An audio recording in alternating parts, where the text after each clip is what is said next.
What's up, everyone? The Reds are back in action this Saturday at Anfield hosting Southampton, and I gotta be honest, this is a big one. Not only for top four, but it's a big one considering they beat us earlier in the season. Remember, Hasenhüttl broke down and cried? I mean, it was a pretty intense game for them, and to be fair, like they did very well. They were diligent, and they got the 1-0 win. So this is a huge game for us to prevent them from doing the double over us. As you know, this is the pre-match briefing. We talk about the injuries, everything you need to know going into the match, as well as previous fixtures. So let's jump into it. So our referee going into this match is going to be Kevin Friend. Now, in addition to us having some players out, Southampton have a good amount of players out as well. We know Vestergaard got the red card last game, so he was going to be suspended. Bertrand is out. Rafael Romeu is out. Smallbone, of course, Minamino, because we're his parent club. And then Danny Ings is injured, unfortunately, man. I love Danny Ings. I love that man. Now, for us, the only new update is that Divock Origi is out injured. I didn't know this, but Divock Origi is injured. Of course, Kelleher is injured. And then our normal suspects, Gomez, Van Dijk, and our guy Henderson. And Matip. I completely forgot about Matip, but yeah, Matip's injured too. So if we look at our last 5 matches, right, we have the 2 back-to-back draws, but it sucks because we could literally have 5 wins in a row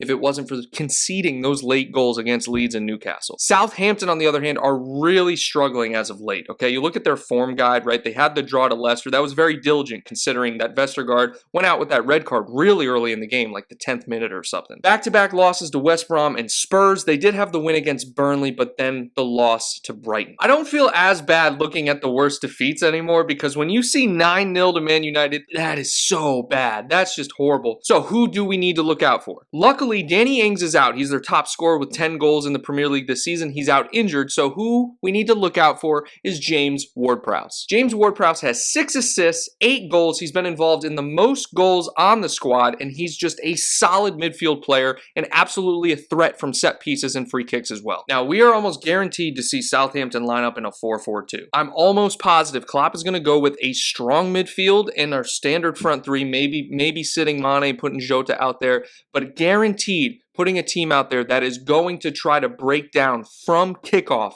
that 4-4-2 block. With Danny Ings out of the picture on the counterattack, they're not going to be as deadly. He's really who I'm worried about. But when you have James Ward-Prowse, Shea Adams, you know, he's a danger, but he's not as clinical as Danny Ings. Like, he doesn't finish like Danny Ings can. We're most likely going to see Alex McCarthy in goal, okay? He's got 7 clean sheets for the Saints. Pretty solid for them back there. With Yannick Vestergaard suspended, we're probably looking at Jack Stevens as well as Jan Bednarek in there. Maybe Mohamed Salisu, I'm not sure. I would think he would go with Jan Bednarek. I've seen Salisu playing recently, though, so we'll see. Now, despite Southampton having 9 clean sheets, they do concede a lot of goals, okay? They've conceded 59 goals so far this season, so if we can get on the front foot, we could probably put a few past them. What I'm worried about is playing at Anfield recently. Recently at Anfield, we can't score. It's been a problem. It's been a problem. Another problem we've faced is not taking our chances when we have them because they've been so limited recently. Southampton have been known to really get bodies behind the ball and get a lot of blocks in. That's what I'm worried about here. We're going to need good play from our forwards and good link-up play between our midfielders, whether that's Milner and Thiago or Keita, whoever starts. We're going to need good link-up play to break down those low blocks. Leave your score predictions and lineup predictions down in the comments below. The best thing you can do is comment on these videos and hit that thumbs up button, and also share the video, and if you haven't already, subscribe to the channel. Until next time, Reds, take care.